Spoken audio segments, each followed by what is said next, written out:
you are here, but mostly Disney is the name of the podcast here to play. Laugh along to what they say. So tune in, grab your mouse ears, let's all give a cheer for Disney. Times are here. Hey guys, and welcome to the But Mostly Disney podcast. I am Tater, and with me on the other end is my buddy in Charleston, South Carolina, Andrew Milan. How you doing, buddy? Good. I wish I was home. I'm in Charlotte, but we'll make do. Well, I was able to make it to the podcast tonight. I'm just glad you're here on the right night. Yeah. After last night, I thought last night was Tuesday, and I'm blowing Sean's phone up going, where are we going on? I know, and I didn't hear you call, but I'm getting these texts. I'm like, who is what? No, it's Monday, which is really an absolute play out of my book. Well, Like I'm going to blame Columbia, South Carolina for this because I got stuck in 77 traffic through construction, and there was a wreck. So Paul's part of town had to do just crazy yesterday. Sorry, yeah. One thing goes wrong, we're down here. Yeah. We were talking about New England. We need a New England Disney connection, like Mystic Seaport. Anyway, tonight I got two guests. I've never done this before, so I'm really excited, which makes me not feel too bad about messing up the Instagram feed. But tonight, back with us is Paul Gowder from Gowder's on the Go. Hey, right. And my Facebook mentor and guru.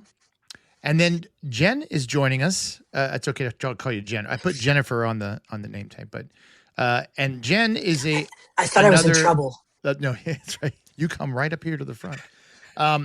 Jen is another Momentum alumni that I have met and adore, and I actually had to boot her off the show a couple weeks ago.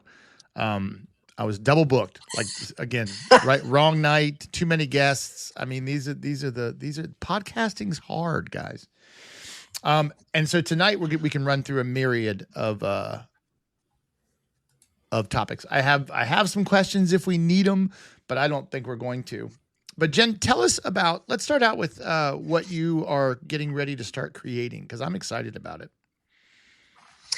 Yeah, so I recently, as in probably a couple months ago, gotten into bourbon. Used to be a wine drinker. I mean, I still have plenty of wine to drink, but I switched over to bourbon, and I just find that I really enjoy it. And that the thing that amazes me is that every time you try something, it's different, whether it's the second pour out of the bottle or the kind of the second sip of what you already poured. It changes as it goes along. And I just love that. So I'm starting the Bourbon Cabin because I live in a cabin in a rural town of 800 people in the Berkshires in Massachusetts. And my wife and I just thought it'd be really fun to share our journey as we're going along and tasting and learning about bourbon. I guess the logo's a little small. I thought it'd be fun to put it in let the Mickey ears on it though. So, mostly Disney. No, I like that because I did do bourbon at Disney. So. Right. And that's what we need to talk about. And Paul knows tons about bourbon as well. When we were at Momentum, he's got little travel, like Chewbacca's bandolier of different bourbons that he can pop off at a moment's notice. I was so sad. I remember I posted a picture the day after Momentum. I walked by the room on the way out, and there was just a little wafting of bourbon on the air and a little bit of self-doubt, left over from the weekend there, and lose hair gel. But I texted Paul, and I was way behind on it, obviously, because I don't drink anymore or any less. But no, I don't drink anymore. So I do know about bourbon, but it's been a long time since I've had any. And I was just saying before we started the show that it certainly wasn't as popular as it is now. Like it wasn't something like people were doing shots at Jack Daniels or Jim Beam in the back of their pickup truck. Now it's really like wine. It's not like you're sitting down and drinking a bottle of Pappy Van Winkle, in one setting, and mixing it with Diet Coke and then making bad decisions. This is really more of a sipping thing that goes on for quite some time. And I think it's fascinating. And so when I was down at Disney last month, a lady from here had asked me if I'd pick her up some candy at the Ganachery, and I did. And right on there, they've got their own Disney Knob Creek that is made just for Disney, which is fascinating to me. Yeah. And Paul, tell me about that. Yeah, so that's really cool. They've been doing that for a while. It's a private barrel program they do, and whenever they run out, they just get some more. Geo82 has a couple of other bourbons that are privately selected just for Disney. Really? Yeah, they've got. Yeah. Jen just went there. I'm going in a couple weeks. Yeah, they got Stag, Blanton's Gold that are all privately selected for Disney. Yeah. How is Geo82? Do you love it? I thought it was great. I liked the vibe. It's kind of classy, but not stuffy. And I mean, you don't have to dress up or anything. You just come out of the park. But the way you're greeted, and then you go upstairs, and somebody meets you and takes you to your seat, and just the decor of it, and even the bartender's dress helped with the bartender. Had an English accent, also sort of upped it a little bit.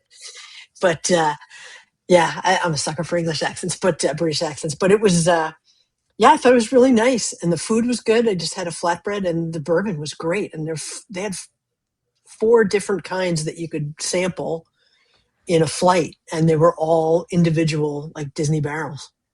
That's really cool. I have not been in there yet. I've got, and I think I'm going to save it because you have to be 21 to go in, right? Mm-hmm. So you're not ready yet? No, not emotionally, right? Chronologically, I make it just fine. No, my twins turned 21 in October, so we're gonna go down, and I'm gonna let them drink around the world, and I'm both terrified and excited about it at the same time. But I figure if they're might need someone with bail money, so I can be there, and hopefully the voice of reason. They're good kids. I'm just kidding, but I thought that would be a cool time for. I don't want to go without them, right? Like, I mean, on a trip together. Like, we're going in June together. So see you guys. We're going to the bar. See you back at the pool. Have fun. Don't wreck the golf cart, right? Like that's how you do it. What's the best bourbon you've had there? At Disney? Well, just at Disney altogether. Being that I'm so recently into it, the Stag that I had at Geo82 was probably the best. They have an Uncle Nearest that was really good too. Those and I'd never had an Uncle Nearest before until I did the flight of 4. But the Stag was definitely the top. And again, it's all new to me, kind of, but I really enjoyed just sipping that. Maybe you should change it to sip around the circle or something, so that way it won't be too drinking. That's much more refined. What about you, Paul? I've had a couple of really crazy bourbon experiences at Disney, but probably the coolest one is we went to the Enchanted Rose and sitting at the bar, talking to the bartender, asking him about what bourbons he had. He's like, "Well, I might have something," and he leaves the bar, which I didn't know what he was doing. He went over to Victoria and Albert's and asked the sommelier over there, and they came back and offered me a flight of all Pappy Van Winkle. Holy moly. It was crazy. It was awesome. Yeah, and if folks don't know, like, Pappy Van Winkle is the top of the top that everybody talks about. Yeah. So So because I don't drink, and maybe others don't either, but even I know the hype on Pappy Van Winkle, right? Like, being a total outsider and not even a participant. Is it that good? It depends on what. I'll say this beforehand. I realize does it burn going down? It's very subjective, right? Like, I understand that someone's going to hate. It's like Joffrey's and Starbucks, right? I don't hate Starbucks. Actually, I do, because it makes me sick. It's something about the tannins make me sick. But I just happen to love Joffrey's. But I don't want Starbucks to not. It's okay that it's around. I'm not mad at Starbucks. So I understand that it. Taste may vary, but does it hit that worth the hype? It's very good. So that night I had the 10, the 12, the 15, and the 23. The 23 is fantastic. But it's very different. But all of Pappy Van Winkle are wheated bourbons, meaning their secondary grain is wheat after corn. For me, that's just not my favorite kind of bourbon. I'm more of a high rye bourbon. So it's good. For me, it's just not the best thing I have. And do you just like bourbon or do you like whiskey? Because there's a difference, right? I am trying to focus just on bourbon Okay. because I'm really bad at like trying to be a completist on when I start collecting. And if I limit it to bourbon, it's still a problem. It's still a problem. Um, but at least that kind of narrows my field. But she's already branched out into some Canadian whiskey and some other stuff. So Well, it's kind of by accident. I try to stick to the bourbon too, just because once there's so many bourbons, and like even just within one like company, like Buffalo Trace or Jim Beam or Jack Daniels, there's so many bourbons that each of those make that if you then go to whiskey and or rye even, you just go down the rabbit hole. And I'm with Paul. It's like, I want one of everything because I want to try it all and I want to see what I really like. And I don't have this, and how do I get this? And it's just really difficult. But yeah, so all bourbons are whiskeys, but not all whiskeys are bourbons. Right. So, Paul, that Jack Daniels you got from Pawleys Island, have you tried it yet?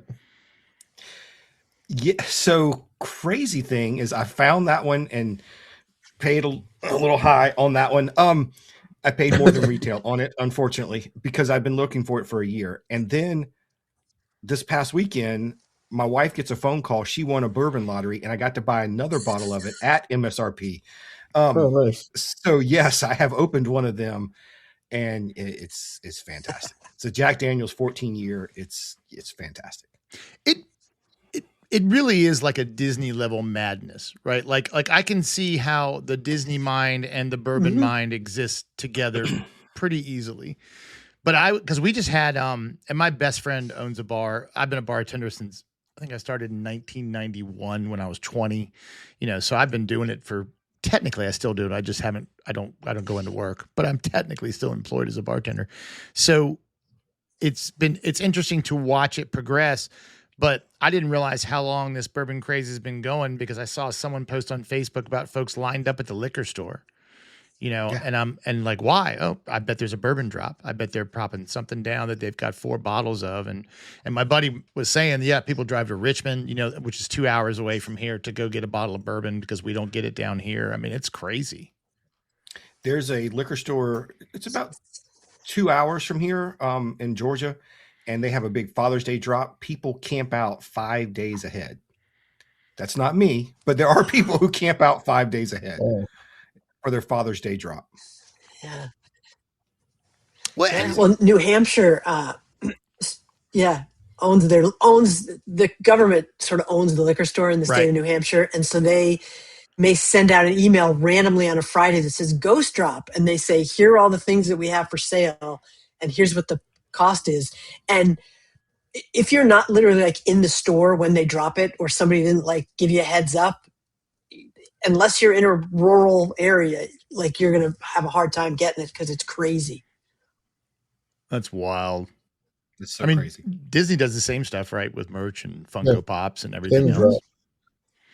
That's how my innocent mind rolls too, from bourbon to Funko Pops. So, but it is really, to watch from afar, even the bottles are beautiful, and I think it's pretty cool that if you're not a drinker, right? Because and it seems like there's a lot of reasons not to drink at Disney. Like it's so hot if you're there in the summer, I think of bourbon as a winter drink for me anyway. Although I loved Scotch, like Macallan 25 is it's what I ask for Christmas every year. So I really enjoyed that. But again, it was kind of a winter, cold night, playing some chess, maybe a Guinness to wash it down, that kind of thing. But now with mocktails, I'm not left out, right? Sometimes I'm like, I'm paying $18 for fruit juice and ginger, but at least I can be part of the crowd and pretend that I'm having, the same amount of fun as everyone else. And Disney's expanded that program to the nth degree. On our last time we were on the Disney Dream, they actually had old fashions made with non-alcoholic bourbon. Yeah. Yeah, and I got one. It was very interesting. I didn't know there was such a thing. Yeah, I don't typically like that stuff. Like I actually like a fruit concoction better, but I did have at Trader Vic's in when we went out to Pixar. If I mentioned my kid had an internship Pixar. When we went out there and went to Trader Vic's, they had a non-alcoholic Mai Tai, and it was spectacular. I mean, it was really, really good. Like I drink Captain Morgan's, and they make a Captain Zero now, and I've not tried it. I really don't want a alcohol habit. Like I don't want to pay $36 for a bottle of that. No matter how much I drink, there's no buzz, right? But I will say this: what I do love is eggnog, and I love bourbon or rum in my eggnog. Like I like that flavor. I'm not drinking. God, can you imagine if that was your drink of choice to get, on a Saturday night, you're going to pound eggnog till you pass out? Does not sound fun, but I do love that flavor. That's not good. And actually, Harris Teeter used to have an imitation. Harris Teeter's a grocery store here. I don't know if it's everywhere. Yeah, we have them. Okay, but they used to have an imitation rum, for baking that was perfect. It was just vanilla and spiced and delicious. This is a weird conversation. And so like 2 drops of that, in my eggnog was absolutely perfect, and they got rid of it. They get rid of everything I like. If I like something, I should just buy a case of it because it's going to be gone. Or just don't tell anyone you like it, and then they won't know. Try reverse psychology. Right. I hate this. This is terrible. So it's called the Lou factor. Is Epcot the drinking park? I mean, I know we have it around the world, and I get that, but I mean, is that where the bourbon is? Not counting Disney Springs as a 5th gate. Like, if you were going to go grab a bourbon at Disney, where would you go? Oof. I mean, GO82 had an amazing top 3. selection. I'm not going to brain freeze the lounge and the beach boardwalk. The bar or there's a bar lounge at the boardwalk. I can't think of the name of it. The Abracadabra, that one? No, on the boardwalk? Abracadabra? No. Let me look it up. Oh, it's inside. Okay, yeah, I don't know that Yeah, one. they have it's very laid back. It's a very good place to have a drink. I mean, for me, it's going to be mostly out of the park. So it's Polite Pig, Wilderness Lodge. What's the lounge at Wilderness Lodge? Territory. Lounge. Yeah, and I was at the resorts too. So I did the Wailulu over at the Poly. Yep. And that's just gorgeous. I mean, first of all, the place, there's tons of construction going on, but the place is beautiful. The view is fantastic. And the drinks, I mean, all the drinks I think at Disney run a little sweet. It's like Disney Spice, if they ask how spicy it is, they say it's Disney Spicy, which isn't that spicy. And then there's Disney Sweet, and their drinks, like their old fashions, always lean a little to the sweet side, which is fine by me. But the Wailulu was great. And Trader Sam's, I mean, most of their drinks are rum. Most of their drinks are rum. But the fact that you get, like, there was a bourbon drink and you get the whole show with it that was my first time there. I only went to places I'd never been before. And I just really enjoyed that. We did Beacon Barrel last time, and I really loved that experience. Yeah. And again, I'm not sitting there, trying to belly up to the bar and stay for hours. But I mean, we were there. I don't know how long we were there. They didn't kick us out. Like, I know there's a 45-minute kind of hard cut, but I had plenty of time. And I will say we sat at the bar, and maybe if your server was a little slow or they're busy, maybe you could be cutting it close on time, but I don't think they'd kick you out. But especially now that it's not the newest thing there. But I really, I mean, I remember Karen and I, and we talked on here about it, and Karen was saying that, that the lounges really didn't offer much for her, and I think they're doing a great job making them really accessible to everyone.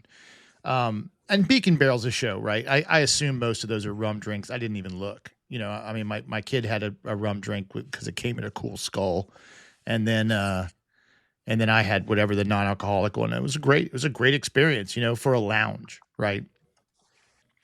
I wish they'd do more of the themed lounges. I think take what they've done on the cruise line and move them into the parks. We need a Jungle Cruise. We need a Haunted Mansion. Yeah. We need a Star Wars. Yeah. Yes. What was it? 100% agree. What's today? Tuesday. So I was on somebody else's podcast that'll come out tomorrow, Married with a Disney Ad, Married to a Disney Addict, and we were discussing some different things about what Hollywood needed, and maybe each park needs a cruise ship style themed lounge, to anchor it. And can you imagine like a really awesomely themed Death Star lounge, like not just Star Wars, but like you're literally, and you could have a trash compactor drink that lit up the room. I mean, you could do some pretty incredible stuff, but I would definitely go take a 45-minute break on the Death Star for, and sit and have some light fare and a cocktail. Yes, and the trash compactor could have a little piece of octopus in it, grilled octopus coming in. The sound effects you could play. I mean, can you imagine? I mean, it would just be unbelievable. Yeah, that would be special. That down. would be special. Yeah, I think, Hollywood studios need some places in general to eat and drink and stop and, smell the roses. They did a really good job at Jollywood nights. We went to, I feel like Jollywood is really, if someone were asking me, and please feel free to correct me, but I felt like it was more of an adult geared night, right? Like it wasn't only adults, but I felt like it really had an older vibe. And we had some kind of like little tiny prefix thing at Brown Derby, and it felt like being in a supper club. I mean, it was really cool. And they had special cocktails and special food. We had a great time. I guess they do have a Star Wars lounge. Oga's Cantina kind of. Oh, yeah. But it doesn't have the same kind of, even as Beacon Barrel, it's not themed that heavily. It's cool. It's got a robot, but I mean, I feel like Beacon Barrel is a pretty well thought out show. And what I've seen of the Haunted Mansion Lounge, which I'm just so jealous I've not been. I don't think Oga's is very immersive as far as Disney, as far as Star Wars. It's like you're in Batuu, but there's not a lot of Star Wars input into it. It's not enough familiar references. Right. Correct. Yeah. Yes. But one of the things I think is really cool what they are doing. I feel like, a few years ago, everybody figured out that Disney was a foodie scene, and now, you come to the festivals for all the food. There's a Michelin star restaurant. That's all well known. I think now they're coming into their own for a spirits destination with, you got La Cava down in Mexico. If you haven't been down there to do some of their tequila flights, amazing. The Enchanted Rose is doing all kinds of really cool craft cocktails. And they're really starting to offer some cool experiences with this. Yeah. Yeah, and you can sit there for a while too. And considering I was traveling solo, like sitting at the bar, and even as an introvert, like you just turn to the person next to you and you just start up a conversation. And I met some really cool people. One of them who happened to work as a bourbon distiller at a place in Kentucky. Yeah. So that was kind of funny. So she was like, yeah, I just did that for a little bit. And so I was like, and here I am on a bourbon journey. Karen says she wants the Cantina bar. Yes. And you could have the Han shoot first. You could have, it'd be really cool. And Lou's shocked that they have food at Disney. So that's great. That we'll have to take him. If only there was anyone who could get Lou to a meal. I heard they're going to have sushi soon. I am more excited about that than the coaster. Like I will be in line for Harryhausen's long before. I mean, I am. That's going to make Hollywood. I'm excited about that. Yeah. Let's take Lou for desserts. He loves sweets. Right. Yeah. Sweets guy. Like, so we just need a dessert guy, spot for him. And that would be awesome. Like a themed, I just thought it's a themed bar. You could have a speakeasy over at Tower of Terror. Ooh. That would be awesome. Well, speaking of someone or anyone who did an event there, I would kill a distant relative to have been when Lou did his event where they actually had a nighttime event inside Tower of Terror. I will say that the Tip Top Club that he did a couple years ago is one of the neatest things I've ever done at Disney. And what I thought was so neat is it was cool because we were dressed up and we got to march in and we were, it was very red carpet and you felt very special and stared at. A lot of people stared. But inside where they do the Disney Junior, or now it might be Mickey Mouse Clubhouse. It's new. They just changed it over there by Animator's Courtyard. Like they turned that into a 1920s supper club almost solely with lighting. like all the screens that they had that usually have, you know, the Disney Junior people on there and kid stuff. Like it totally turned into a supper club at the push of a button, to the point that I thought about starting a business here doing that, like buying an event hall and thinking you could do, you know, a fantasy football draft, and it could be themed to Star Wars. It could be old Wild West, and all with a couple of tablecloths and then really the decorations on the wall. It was really neat. And again, the dress and the band Lou hired it was a fantastic evening. That was really fun. Yeah, But Royal Caribbean does that. They have a I think it's a 30s nightclub type feel on the boat that we did one time, and I didn't even realize you would realize you're on a ship. It was pretty cool. But I think it'd be cool to have in that part of the park would be a speakeasy dinner club thing. And you have to dress. I think you'd have to dress to go there too. That would be part of the requirement. You'd have to wear some period correct to get in the door. Have just you to give them more ambiance to the place? Have any of y'all been to the Swan and Dolphin Food and Wine Festival? No. That's worth the money. Like that is a really top tier event. And I will say this, not to keep harping on it, but as a non-drinker, I would only go back for the company.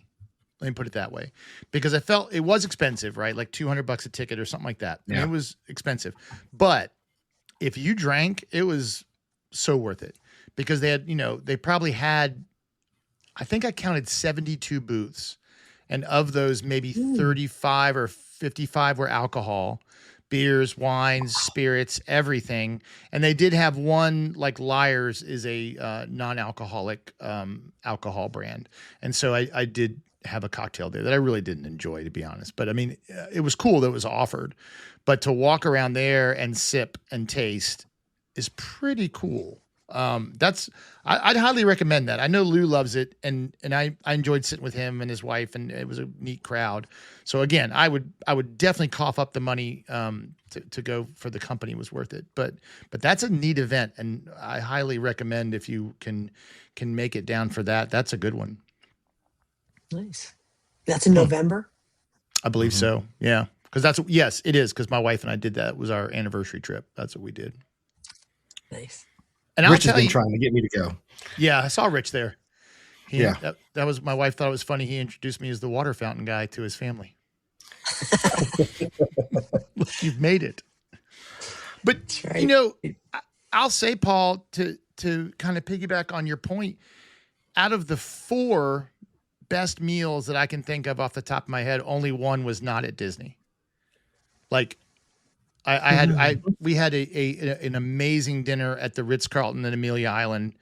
It was actually, it's kind of a funny story. It's actually the first time I ever had French cuisine. Like I've been in restaurants, but it was bars. I worked at Sloppy Joe's, and we went, and the waiter was so snooty, you know, perhaps you'd be more comfortable. And I'm looking at this menu, and it's this tall, and it's all in French, and it was Christmas time, you know, we're all dressed up, and I didn't know that one of the couples we were with, there's 6 of us.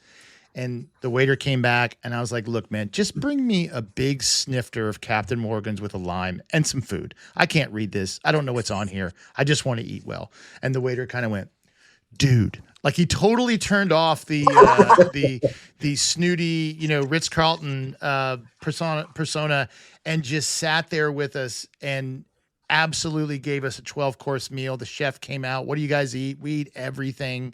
I mean, it was just unbelievable. It was such a great meal. But on top of that, and I think in this order, number 3 would be Victoria and Albert's. And that's a fantastic meal.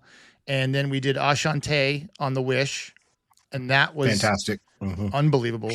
I mean, my kid came back from that and said they should put it on a t-shirt. Just said, Dad, I think you broke my taste buds. You know, they'd never had food like that. And then number 1 is Takumite. That's the best meal I've ever had in my life. And that wasn't just for the company, even though the company was spectacular. But like that was, I mean, I'm still just, see, that's exactly what Lou is saying, Takumite.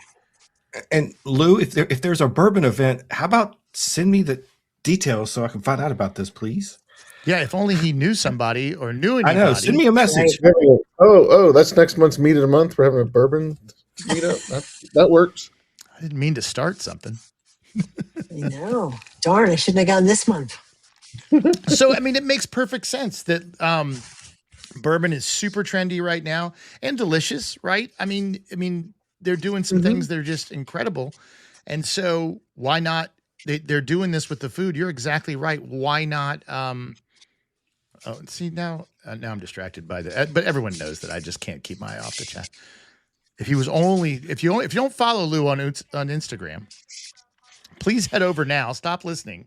And make sure you give him a like and a subscribe. And listen to this week's episode about the Savannah bananas, which is fascinating. It only makes sense that Disney would follow it with spirits. And the cool thing is like, I know people who we get too caught up on what would Walt do, that kind of thing. You know, Walt got rid of alcohol because people behave badly, you know? I remember Adam the Woo famously saying that he didn't like Epcot at night because he thought it was too rowdy. And we've closed Epcot down, extra magic hours so many times. I've never had a problem.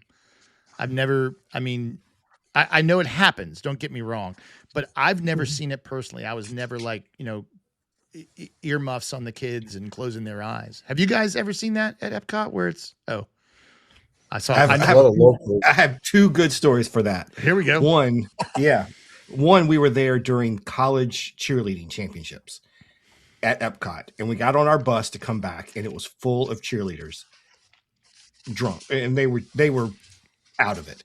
And Brooke, this is a family show, Paul. Just so you know, we sorry, but it was not good. And Brooke was maybe 8 years old at the time, and eventually I turned around and said, look, can you please keep the language down? My daughter's sitting here. And at that point, they started screaming at me with their T-shirts on and their sweatshirts with their college name.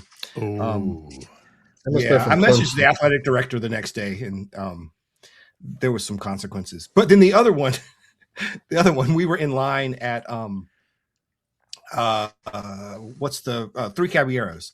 And there was a group in front of us that was just rowdy, and we were several groups back from them, but this group was really rowdy, and the cast members saw it, and they like put them on a boat by themselves, and just stopped the line and said, "Just wait just a second," and let like 2 boats go by before they loaded anybody else. And we're like, "Okay, that was really nice. Thank you. We appreciate that." Yeah, that's pretty solid. That was pretty solid. Yeah, it's a good move. That line for the tequila thing inside the pyramid, it's usually longer than Grand Fiesta Tour. Yeah. Like, it's insane. They make the walkways go different directions for that. And I've never done that one. It's interesting. I feel like I've been at Epcot, I mean, 50 times at night, and we just haven't seen it, which is good. Lucky, knock on wood. Yeah, we'll ruin it this time. Or it'll be my kids in October that cause a problem. I'll be carrying one of them out of my shoulder like Band of Brothers or something, trying to get them out of the park before. Charlotte, I think the reason go ahead. We saw it rough was because it was New Year's Eve, and they had all the bands and everything, and there was plenty of people leaned over the rails at the bus area, not feeling too good. But that was, that was it. Every other time we've been, I've never really seen it too bad. But yeah, New Year's Eve is not a good time to be at Epcot. We'll just say that. Karen's a big fan of consequences. She's glad, Paul, that you spoke up. I am too. The only thing I've ever had is someone vaping in the line in Peter Pan, like right in front of us.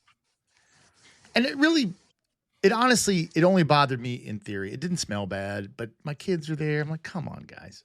Really? Just give it 5 minutes. That's all we need. Yeah. Yeah. If you can't wait 5 minutes, that's an issue. What, let me preface this. Paul and Jen are not going to the parks to drink. Like, that's not what they're doing. They are avid Disney people. In fact, Jen, you just limped around the park pretty well too, didn't you? How did that go?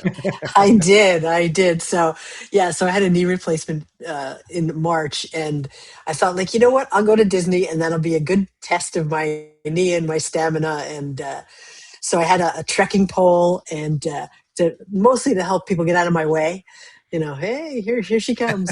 But yeah, but it was great. I mean, and it was one of my favorite visits because I didn't push it too much. So I wasn't like, oh my God, the next morning I'm trying a rope drop and like I could hardly walk. So, I did like 5 miles a day and it was perfect. Not every day. I took some days off in between the parks and did resort hopping. And it was so mellow, but it was in the Disney bubble and I just had a fantastic time. And then, yeah, just make sure I treated myself to like an old fashioned or, bourbon or something with my meal. And it was a lot of fun. Yeah, well, a little old fashioned cool. help numb the pain. Nothing wrong with that. Mm-hmm. It is a good endurance test. Yeah, I right? wasn't. Yes, it was. I wasn't sure if it helped me walk better or not walk better. So, I really nursed my beverage for a long period of time. So, I think that's awesome. I do. We restaurants. In fact, we need to tomorrow night. All my kids are working and we've been really busy, but we've got to make. We check in the 23rd of this month, and we haven't made any dining reservations yet. And I've really got to get going because that is probably more important than the parks to us at this point. I think we've talked about this before. You're there the 23rd through what? The 30th. Okay. We're just missing you, right? Yep. Yeah. Our flight is we fly out of Orlando on the 22nd. Yeah. Yeah. Yeah, we had to stay. There's a music festival here that my kids wanted to go to. So actually, I would have been there when you were there, and I pushed the trip back for a week for them to be able to do, which worked out great. And my wife hates this. My wife hates that my lack of planning always seems to save us. But we were going to stay at Boardwalk, which we've never done, and I got a cabin at Fort Wilderness for 40% off by pushing it a week back. So, I mean, $2,500 for 7 nights. nice. I'm really excited. That's Because you awesome. get, all the, deluxe resort benefits, and we got our golf cart. We reserved that. So that's good. And I can't wait. We stayed there for Podfest and had an absolute blast. Had everybody come over the night before Podfest. We did a little bourbon tasting. See, it's a theme, guys. There's a reason I It is. Well, and then the rest of the week, my wife was able to, my daughter and her girlfriend came over and spent the day riding around, enjoying the resort, on the golf cart, going to the horse stables and all that kind of stuff. So that's one of our favorite resorts. That was really fun. The cabins, the redone cabins are awesome. That was really cool. So, Paul, how bad does Lakeshore Lodge overtake the area that I thought I was shocked when I pulled up to that area. It looms over Fort Wilderness. Yeah, it's really close. I'm hoping when it's finished, maybe they'll put some more trees and have some kind of barrier, but it kind of dwarfs Pioneer Hall. Yeah. Okay. Massive. I think I can do this right. And, but I always worry I'm going to lose. Just think this is really funny. So I always have Facebook open in the side, and I can't remember which screen it is, but I think it's this one. But I just look what's right there on our there it is. It's a sign. Well. I think he just did that. I think he literally just put that up. Yeah, 4 minutes. Come Lounge on. I was thinking about earlier was the Bellevue Lounge. Oh yeah, okay. Mm-hmm. That's very quiet, very nice place to go. They have good old fashions. Okay. I do have a guilty pleasure of watching body cam videos from police. And so I'll have them on sometimes when I'm working. I know it's so bad. It's like reality TV. Like I had to look up and see what a Kardashian was. I had no idea. I'd never seen a Kardashian. I didn't know what they were. And it's such a phenomenon. Like Jersey Shore, I didn't know what that was. We got rid of TV so long ago. And but I do watch these police videos. It's so stupid. They're so bad. And some of them are, I think I've seen them all now. Like I've gone through the entire internet. I've finished the internet and all that's left are like really sad ones or mental illness. And I don't like those. But what I really do like is entitled people getting what's coming to them. Yeah. And so there is one of that lounge at the boardwalk and this old family gets in some huge fight in that lounge and like the dad's furious and there's a divorce coming. I mean, it's pretty wild. Oh yeah. Oh jeez. There's like that guy jumping off to urinate on the safari. On the safari? Yeah. Yeah, if you Google, there's wilder things that I have seen happen at Disney. If you go to YouTube, type in Disney body cam footage, it's ridiculous. There's some good ones. Yes, I have watched those. Yes. Okay, well like I respect you, and if you've done it, then I feel like I'm okay. That's your next show. Well, because what happens is I like background noise. And so like I sleep with the TV on. My wife hates that. She's got like a mask and earplugs, and I've got like that darn cat going until 2 a.m.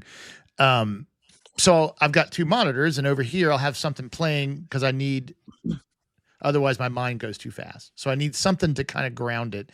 And that's often okay. So how about this? Have you guys seen this Lego saga of, Yes. Oh yeah. The brick beyond with the brick and minifigs. Yeah. I could have started a part-time job with the amount of time I've spent watching videos about this $200,000 Lego Star Wars collection. And I think I caught it like right at the very beginning. Like I think I saw it before it got big because then I started seeing all these other videos. I'm like, oh wow, the algorithms really got me. And then I realized these are people who are not related. Like there's a civil rights attorney who's done 2-part video about this kid's treatment by the police. If you have not followed what's going on there, it's pretty spectacular. Wait, hold on. That's crazy. But that's a crazy story in the comments. What the heck? Right. So Tony from Alaska. Oh, because it's Alaska. Oh no, this happened in Orlando. My first day at Coronado, a family got into a fight with knives at the food court. In the food court, in capital letters. Security and cops were involved. Do you know what they were fighting about? Did they quote The Princess Bride when they started? Right. Because that's the worst when you don't like. I used to live in Williamsburg at William Mary up the college there, and I had an apartment, and I had Vietnamese neighbors, and they were lovely, but they fought with each other all the time, and the walls were paper thin, and they'd scream, but I have no idea what they were fighting about. Like I didn't know whose side I was on, I didn't know what was going on, and I really like. You know, they spoke bro. I couldn't ask them. That would be bad, right? Like, what are you guys fighting about last night? You know, whose side do I take? Just hold up Google Translate to the wall. Right. I mean, we all love a good train wreck. This is a long time before Google. I think it was like 1989, maybe 1990, somewhere in there. Right. Last century. She says 0 to 60. We had no idea. It went from 0 to 60 in a blink. I was thinking earlier, it would be kind of fun to have a villains bourbon lounge. Ooh. Because I feel like you could really pair up some people with some different bourbons, if not have Disney do their own label, which would be like can you imagine like a Hades Old Pete something Poison or other? Apple. Yeah. A Hades hazmat, which is like super high proof. There you go. That's really good, Jen. If Disney comes out with that, you get credit for that. That's right. Really good. Okay. We've got right. Copyright. Dear Disney. Right. Dear Disney. In 2026, I said this. This might be a good position to start, like Disney bourbon, whatever. What do you call a bourbon aficionado? Is there a name like sommelier or? I don't. No, I think there think are some so. certifications, but yeah, I don't know. Yeah, you could be a master of whiskey. All right, the Disney's master of whiskey. That could be you, Jen. Like who else is doing? Who's on the Disney my second bourbon career? Right. Worlds colliding. I like that idea. But it would be cool. You could have a neat lounge over there. Because does Magic Kingdom have a good lounge? Not really, right? No. Club 33. I mean, like an adult, like Geo, Yeah, something along. yeah, I mean, No, or even like not Beacon yet. Barrel, like just something. adults Nothing. only kind of place. So they're the last holdout. Yeah. There's rumors that it's coming. Okay. I've seen a couple people talking about it on one of the Disney Facebook groups with the Villains Land. Maybe they'll put in something next to Haunted Mansion. Or I mean, they already have a blueprint, but I guess You can take do it want right to off the keep ship. that Yeah, separate. I mean, but they've done 2 of them now, right? right. Yeah. It seems to me that they know they're so successful and people love them that it would be a good crossover. And then people would be like, oh, now I want to go on a cruise because I want to see this and this and this. And If they connected it to Haunted Mansion, they could make it a mortuary. Yeah. Well, Tony and There Tony's is the Might be a Beacon little Barrel. too there is the Yeah, scary. DVC Lounge. and Beacon Barrel is there. Duh. I mean, it's literally in Magic Kingdom. I don't know what Karen reminded me of that. Of course it is. But it's not one you can just hang out forever. So and like the DVC Nomad, Lounge doesn't serve Yeah. drinks; it just Right. serves like. but like floats. Nomad Lounge is in Animal Kingdom. That's a legit lounge where you could go. Animal Yeah. Kingdom. Right. Does Hollywood have a? Well, they have that. They used to They had have the that 50s prime time area. Oh, that Brown little bar. Derby Brown Derby. What is there still a place over kind of like has a around the lounge. corner from Sci-Fi that was like a draft house or something or The Tap House. Tap House. tap house? Tap House. Yeah. baseline. Baseline Tap House. Yeah. Yeah, Yeah. that's interesting. I really like the idea of the villains Couple bourbon. places. That's got me kind of thinking. Yeah, they could do a flight of different Yeah. bourbons based off villains. It would kind of just be a Yeah. fun game, like to sit around and pair up villains with real bourbons, like that are already existing. Like I wonder who would drink what, like how, who would. Dr. Facilia could be Pappy. Oh yeah, he's already got Yeah, the you could have hat. some fun with that. Totally You off can the have some fun subject, with but that. reminded me.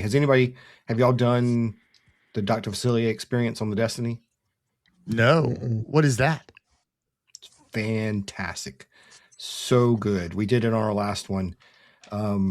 He does magic, and it's only like 8 people are allowed in the room at a time. No cameras, no Ooh. photography. It's just 8 people in a room, and he does close-up magic. And he is so good. Wow. Totally in character. Nice. Yeah. Really cool. Oh wow, And impressive magic. Like we were in awe. It was very good. there's a guy in Key West, a friend of mine, Wow. does that. And that was on the Destiny. Yeah, it's only on the Destiny. Is it a lounge too, or is it just in the back of a lounge? No, it's actually in the area where they normally do family portraits, and so a couple of times during the cruise they turned that into his lair. Did you go to the Speakeasy haircut place while you were there? Yeah, Hooks Barbary. I know Jeff might have gone in for a bourbon. He sure didn't get a shave. No, he did not. We went. Jeff and I had a private bourbon tasting. You can do the things where you get to listen to them tell the stories, and you do a tasting. Well, we did one. It was just Jeff and I and the bartender. That was really cool. It was really cool. He brought out Pappy's for us. Wow. How many bourbons, if you do something like that, like how many bourbons are you drinking when you do something like this? So that I think we had 5 or 6. It was a whiskey tasting. It wasn't all bourbons. So I think we had 5 or 6, and they were probably half-ounce pours. So you're not talking about a whole lot. A lot of bars. I'm sorry, I want to ask more questions about that, but I was just thinking a lot of bars don't have a rail whiskey anymore. Like it used to be vodka, gin, rum, tequila, triple sec, and then whiskey, bourbon. And now it's just a whiskey or a bourbon. Like there's not much differentiation in the lower levels anymore like it used to be. Right. A whiskey and Coke is the same as a bourbon and Coke, and most people don't know the difference. Well, and the reason I asked that about how many is like, what's the, like if I were doing a wine flight and they give you 5, it's not a full glass. You're not pounding like, 3 fingers of bourbon each time you do this. And by the time you're like, I love this one the best, But the Hooks does have some really, if anybody out there wants to go, that's a cool bourbon experience or whiskey experience. On each ship of the Wish class ships, they have Hooks, and they do a good job of getting some really rare bottles. Like on the Destiny, they actually had a 1915 bourbon. Wow. So pre-prohibition bourbon. Did you try it? No, it was, I think that one was 1,500 an ounce. Wow. Yeah. So not for me, but it was cool to see the bottle. Yeah. I want to be the guy that gets to go shopping. I did a bourbon and cigar deal down here in Charleston at during Southeastern Wine Expo a couple of years ago. That was pretty cool. They were pairing different cigars with bourbon. That was pretty cool. Mm-hmm. That's amazing. We went to a New Year's Eve party up down in Lake Gaston, which is in North Carolina. And this guy, he made his money on porta potties and dumpsters. Made a fortune in Fayetteville, North Carolina. And so he's built this Great Wolf Lodge, and I mean literally for real, out of wood. It's that he flew in from Canada. He's an amazing guy, and he's just a good old boy. And he has a bar that would rival Polite Pig. I mean, I'll send you a picture sometime, Paul or Jen. It's unbelievable. Wow. But the night we were there, and he also had flown more angel missions than anybody else in the country. Like, he had a plane, and so he would fly hospital, kids who needed to get to hospitals. Like, that's what he did in his free time. So he was a really neat guy. He deserved to play hard. But he was giving out shots of that 25 Pappy to everyone who wanted to try it. And I'm like, I would have gone and spit, right? Like with wine, sometimes when you do wine, you'll swizzle and then spit. I would have done it, except I didn't want to explain it to the 80 people standing around this guy. He was like, Tato, try some. And I'm like, well, but I did make my buddy go do it. And he's like, no, I don't really want to. I'm like, you need to go try this. You may never have another chance. Like, this might be it for you. I can't do it, and I need to live through you. Because Pappy is probably the only good bourbon I know. Like, that's the only one I can name. I mean, I know other brands in Buffalo Trace, and I bought as gifts for friends and stuff like that. But Pappy's the only thing that I have as a holy grail, and I'm just like, gosh, I want to try it so badly. Well, since you like train wrecks, make sure you go watch. Is it Pappyland? With there's a documentary on the people who stole several $1 million worth of Pappy from Buffalo Trace. What? Wow. Is it on Netflix? I think so. I'll have to look that up. At one point, he was just pulling up and loading barrels into his truck. Oh, gee. I'm sorry, it's called Pappy Gate. Pappy Land's okay. I'll have to check that out. Yeah. And it's also a children's show from 1996 to 1999. Very different. Yes, very different. I wonder did you watch, what was that Sylvester Stallone show where he moves out to Tulsa? Did you watch Tulsa? Tulsa King? Tulsa King. No. Yeah, Tulsa King. They steal a whole bunch of bourbon from somebody in that thing. I wonder if they, and it looks like it is Netflix. Yeah. I'm looking forward to watching that Martin Short documentary. We watched that this weekend. Was it good? It was good. Oh, yeah? It was good. Yeah. I like him very much. I think Zach recommended that. Look. That was really good. Tony Ritter knew Pappyland. How funny is that? I've never heard of that in my life. So Pappyland's a book written about the guy who runs Pappy now, Julian Van Winkle. It's written by an ESPN writer. It's a very good book about the history of bourbon and Pappy specifically. Well, Paul, Pappy DeWitt teaches dance, song, and life lessons to children while they learn about the appreciation of art. I think you're a little wrong. Karen brought up, we should have put this, Andrew, on our Disney grievance episode, but that the lounge that they have that lounge at prime time. They will no longer do milkshakes to go. No, they will not. Really? Yeah. Mm. So Pump, my pump it wife out. loves that peanut butter and jelly milkshake. And we've tried. You have to sit down. You can't even get it at the bar.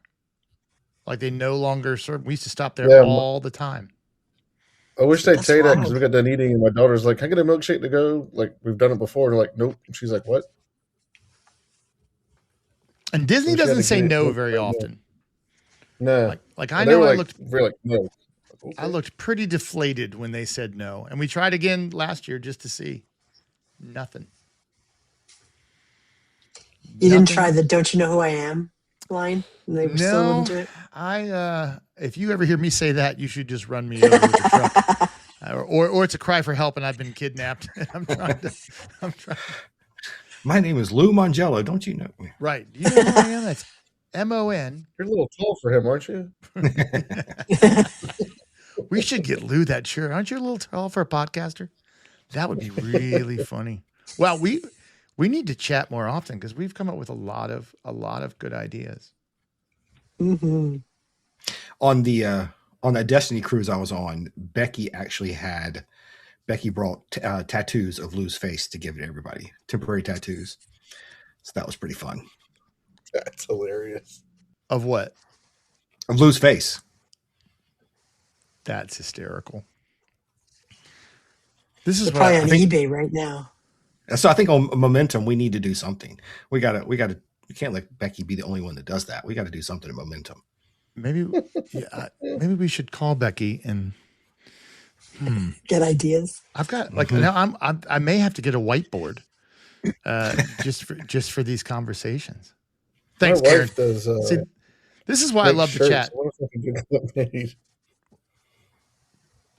Karen It's a got little short for the us. lantern Okay. shrunk and or Jen shrunk and the lantern stopped going in the background. And I saw that. I was like, I don't know okay, why. I'm fading away. I probably just didn't lock the overlay, which I should put it out here because I made it somewhere. This is why you get what you pay for here, guys. But Ecamm, this fabulous software, and I have my own affiliate link and everything. I'm so proud of it. Here we go. Look at that. And it's not coming over to where I want it to, but you can check out Ecamm software, which is, if you learn how to use it correctly, will make these all look really professional. But I love it. There we go. And now I've got my own little affiliate link, and if you use that, you'll get a little discount and help support the show. So if you've ever thought about starting a podcast, please don't follow my lead. Do it much better way. Go to Momentum, talk to Paul, talk to Jeff, talk to Jen. Paul, tell us where to find you. You can gowdersareonthego.com, or you can come over to where I do coaching and help people with their social media and email marketing over at paulgowder.com. Which is, and I am not being semantic when I say that he is my mentor. He has said so many things to me that have helped trying to figure out this social media podcast, YouTube game. And honestly, to the point that I really, and he'll back me up here, I just follow him blindly. Like I don't even ask why anymore, even though I do like to understand what goes on underneath the hood. But if Paul says do something, I just do it without even question, and I'll figure it out later. He's so smart, and he will teach you how to do Facebook, how to monetize that, how to do your email game, which I think a lot of people are leaving on the table. I think there's going to be a big creator fallout, and those of us who have an email list are going to be left last man standing. Yeah. So it's something I'm getting consistent about. Imagine that, but working on. Jen, how about you? Tell us about all the things you do. You can right now I'm on Facebook at the Bourbon Cabin. I will have a Facebook page, thebourbon.cabin.com, pretty soon. And that's what I'm doing right now. And I do have a couple of videos up that I did a while ago on using AI to find scholarships for students who were looking to find money to pay to go to college, because my background is all about college admissions and getting a college education and the transition to college.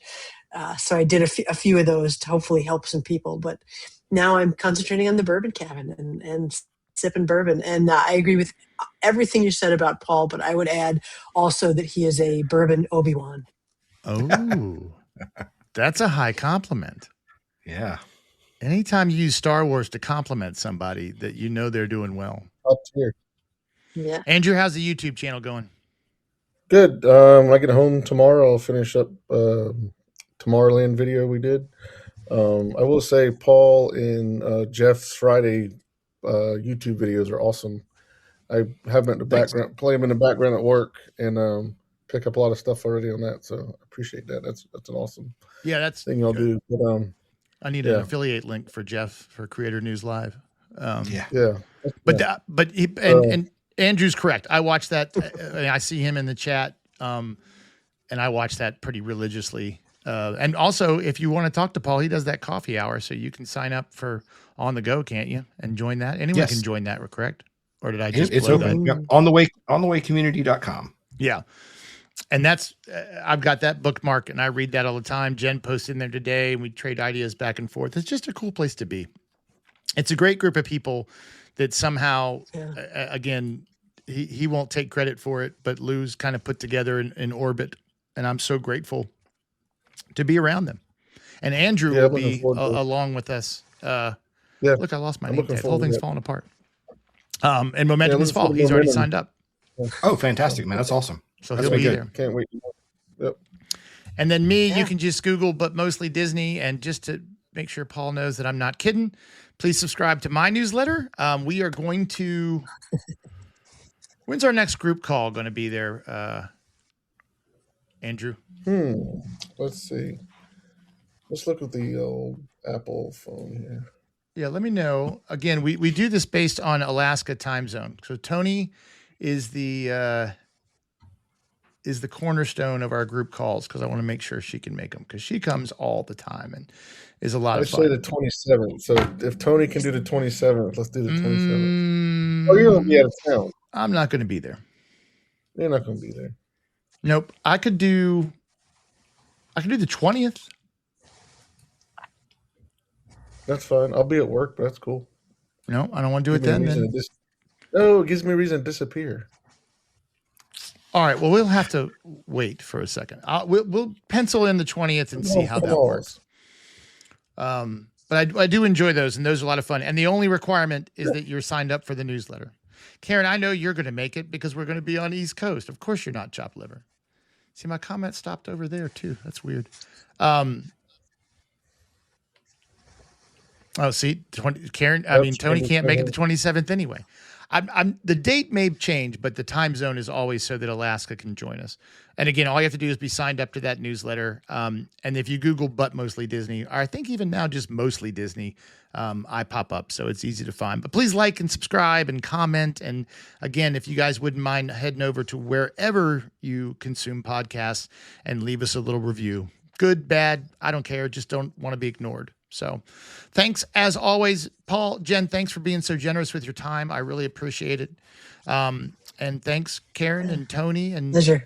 I don't know if Lily Johns is still there. Lou Mangello, thanks for coming. I really appreciate it. It means the world when you guys show up. So thanks. And we will see you. Yeah, I think I'll tease it. I think our guest next week lives in Disney over half the year. So he's kind of a superhero. So if everything works out and the stars align, then we'll have him next week and it'll be a lot of fun. See you then. Our time is too short, it's over now. And we hate to say goodbye, but we'll be back next Tuesday night, or at least we sure will